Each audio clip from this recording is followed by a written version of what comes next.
Casper, last week, Martin and you discussed again the AI sector. I think we can discuss it a lot of times, not because we want to repeat it, but it's too important.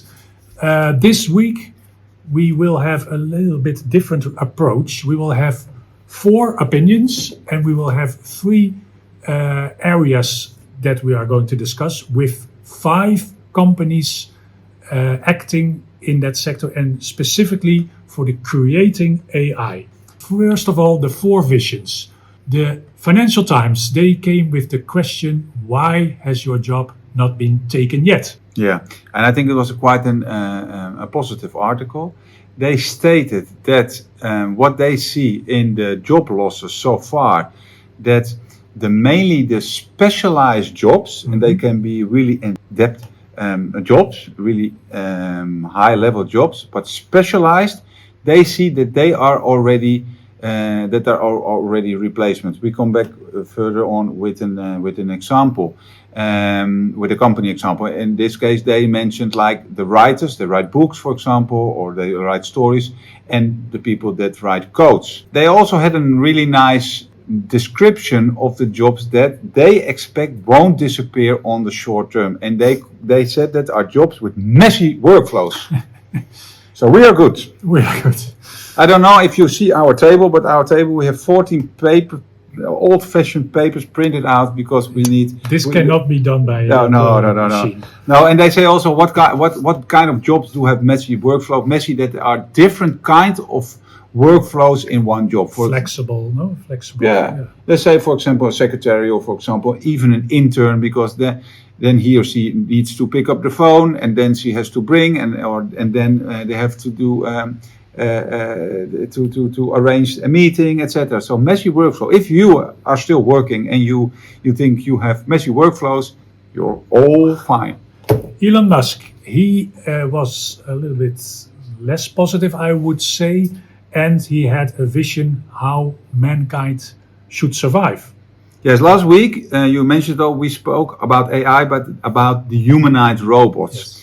And Tesla is the company worldwide, I think, that are the most advanced. They have the most advanced humanoid robot, the Optimus. Look at, if you didn't see it, look at the previous video. This week, but he repeated it before.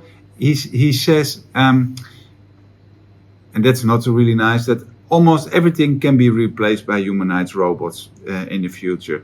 So now it's time to start to think about, on a world level, about a basic income for everyone. To help us, no? To help us, yeah. A basic income that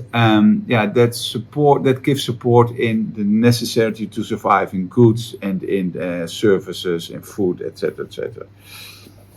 Number 3, the second richest person of the world, Larry Ellison. Yes. What was his vision? Larry, good old Larry, second richest man after he took over from Mark Zuckerberg. We have an example about Mark Zuckerberg also later, so keep on watching and give us already your time. And he had he's performing really well with Oracle. He's the co-founder of Oracle, but he's also in the Stargate project of Trump. In the Stargate project of Trump, also OpenAI, for example, is in it. They have a budget of around $500 billion, and the goal is to incorporate AI as much as possible with the government. But if you look at how he presents it, how Larry thinks that the future will be from the government, that he said it literally, they will control everything with AI.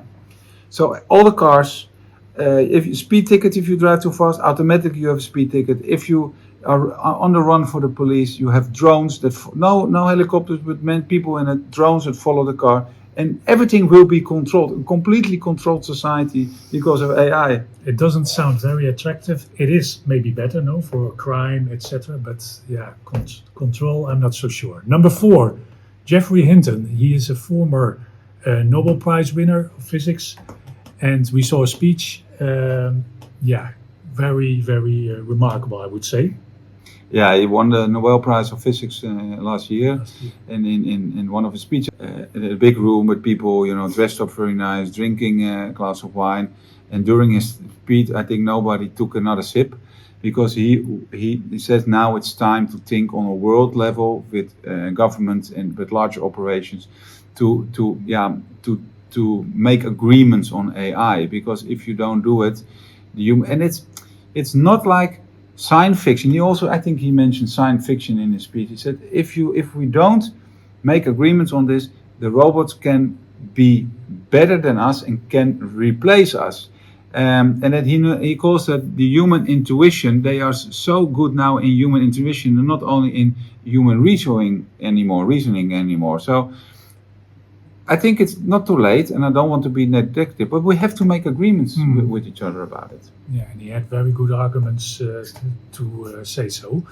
Okay, then the three areas we are going to discuss today: the companies that are required for having AI, then companies that are using AI and making their business better, and the third group, companies that really create AI. The first group, last week we already discussed also these sectors, but Nvidia came this week with news. Yeah, if you saw vlogs from us before, we like to talk about sectors, about financial markets, but we always make it practical, so you can think after the video, is this something for me, yes or no, from an investor perspective, because on a daily basis we work with investors. Last week we spoke about that sector that is required, for the AI applications, also the humanoid robots, so the cloud, cybersecurity, and the semiconductors. And Nvidia this week came positive in the news. Nvidia makes semiconductors. The CEO was with Trump. They had a really good meeting, and now they are again allowed to sell the fourth best semiconductor to China. So that's why the stock price got a boost. And Nvidia, of course, has really good outlook in this whole sector. So that's an add-on from last week. The group that are really using to improve their processes, I think we have a very nice example with Hertz, the car rental company, how they can use AI to be more efficient. Yeah, I think if you also think that this sector AI will be really huge, look at your portfolio or look at the stocks that you want to buy and look through AI glasses, not literally, but say, okay, how are they catching up with AI? Are they in time? Are they doing the right thing? That's why we mention it. And that is a really broad topic, but the example of Hertz that you're referring to, they announced this week, you have if you rent a car, Hertz is a renting car company, you have always one moment where you're a little bit nervous. That's when you bring your car back and you give the key to someone and that walks around and goes in the car, and then he or she says, no, you're sorry, but this scratch wasn't there. And they made a solution. With your car, when you bring it back, you go through a tunnel. It's similar to where you can wash your car, and then it automatically, with AI, it analyzes if there's a new scratch on it or not. So in the end, it's better, I suppose, for everyone. No, I think it's better for Hertz. Also, but I mean, not for us. We're renting, but the Hertz sees everything now. No, but it's again the complete control. Exactly, but it's there won't be any mistakes by a person who didn't see something, and you are charged for it. So the computer should be correct, shouldn't make mistakes, and like you said, it will be a lot quicker. Yeah, if you invest in that company, they use AI, I think, in an interesting way. Then the group of companies that are really creating AI. And first example we gave, it's 5 in total, Microsoft with their medical tools. Yeah, Microsoft, eh? I mean, it's Microsoft. They made a tool, and they are 4 times more successful than normal doctors. So they compared doctors that analyze something, a medical problem, a group of doctors, and Microsoft states that with their tool, they are 4 times better in that analysis than normal doctors. I think that's also good, because you need doctors to cure, but to analyze, apparently Microsoft has a tool that are really good, and it benefits for us, of course, benefits us all.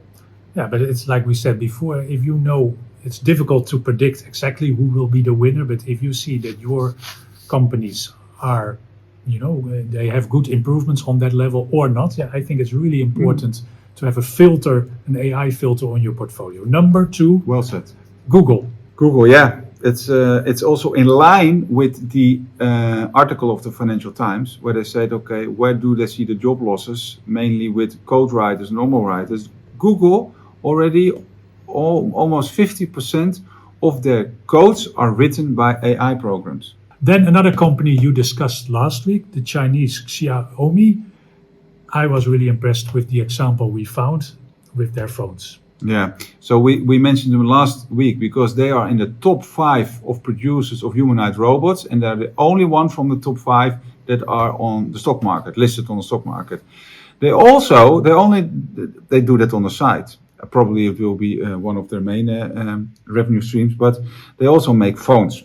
And they have a plant now where no light, they call it dark plants, dark factories, because there are literally no lights, because there are no humans working. There are only a few humans that control everything, but they make phones every second. They make a phone 24/7, and AI programs, they analyze the production process and they adapt if needed. If, for example, they order directly, if they see that some product is not really good, they order a new one. It operates in the dark and they're producing the whole production line in real time. It's like what you guys said last week. No, it's not something in the future. It's happening now. Yeah. And even I am, well, not even I, but we are following the news. Exactly. You hear things that you think, what is this happening already? Then Meta, another big company, also creating AI. Yeah, literally, I would say. With the founder, number 3 richest person in the world. He announced that he will again set up an AI lab. It's called Hyperion, and it has a lot of computing power. And to give it a little bit insight how big it is, the lab that I are creating, new lab, has the size of almost Manhattan, and they will use it to train AI modules of themselves. I think the cost price is like 10 billion or something. Not important. Not only positive news, because those 4 are quite active and imposing developments. Intel, yeah. I think 5 or 10 years back, everyone with a laptop had an Intel processor inside, and Intel is losing it. This week in the news that the CEO, a leaked internal memo of the CEO said, bottom line, I said, we are losing it. We are not anymore in the top 10. And they were the number 1, I think. And the former CEO was replaced, I think, last year. The new CEO on board, he said, okay, we have to change. We have to make adaptations. Maybe they can do it. I can't judge it from here. But they are, if you are, this goes so fast. It's also what you see, and probably you see also have other new news items, and you see it so fast. If you are now behind, then it's so difficult, so also what they say, to catch up again. So if you invest in Intel, or you want to invest in Intel, for the moment, they are not doing great. And that's also, not everything in that sector is performing well. Intel was one of the best, and they make mistakes. They made mistakes. The last but not least, the energy consumption. Yeah. Also last week you discussed it. Yeah, it's really important, energy. We saw it 10 minutes ago. We were recording this video, or the previous video, and then I think there were problems with the energy. So the whole block, the energy went out. So you see how important the energy is. Someone was searching on Google. Yeah. So energy is really important. So that's why we had to do it all over for you. Last week we also closed off with the expected energy consumption for the next years, and I already said then the 3.5 expectation percentage growth per year. I think it's a really too conservative one. And to close off this vlog with 2 examples. In 2022, 2.5% of the energy consumption in the US was consumed by data center. It is expected in the next 5 years, so in 2030, that will be 20% of the total energy consumption. And then we talk about the US. If you compare the US with China, and I have a nice chart in here on a paper. We put it in the screen. Then you see how electricity generating is generated by the US. It's almost a flat line. And then you see China, and that is not a flat line. So also on energy level, and you need energy for all the AI things, programs, products that you make.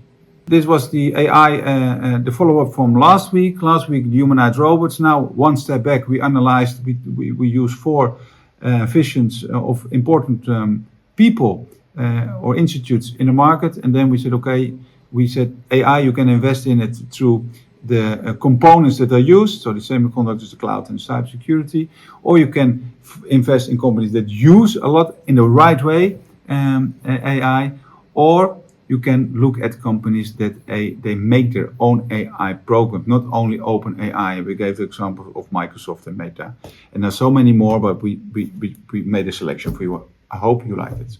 Thank you. See you next week.